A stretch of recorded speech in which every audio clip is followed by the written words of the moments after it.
অমর একুশে বইমেলায় নতুন পুরাতন সহ অসংখ্য বইয়ের স্টল রয়েছে। এখানে যেমন রয়েছে সাহিত্য, আত্মজীবনীমূলক কিংবা রাজনৈতিক বই, তেমনি দৃষ্টি প্রতিবন্ধীদের জন্য রয়েছে একটি স্টল। অমর একুশে বইমেলায় বাংলা একাডেমি প্রাঙ্গণে অবস্থিত এই স্টলটির নাম স্পর্শ ফাউন্ডেশন। তারা মূলত ব্রেইল পদ্ধতিতে দৃষ্টি প্রতিবন্ধীদের জন্য বই প্রকাশ করেন।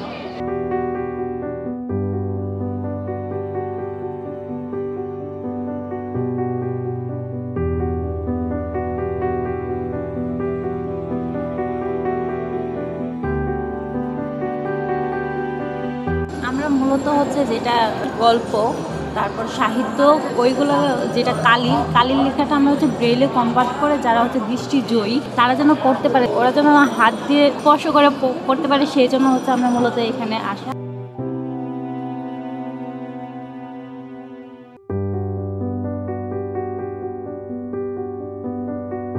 জুলাই বিপ্লব তো আমাদের কাঙ্ক্ষিত বিপ্লব, তবে আমরাও কিন্তু শুরু থেকেই বৈষম্য নিয়ে কথা বলছি। যে আপনি দেখবেন যে আমাদের স্লোগানটাই হচ্ছে এরকম যে আমরা যেটা বলছি যে বৈষম্য নয়, পাঠের অধিকার হোক সবার সমান।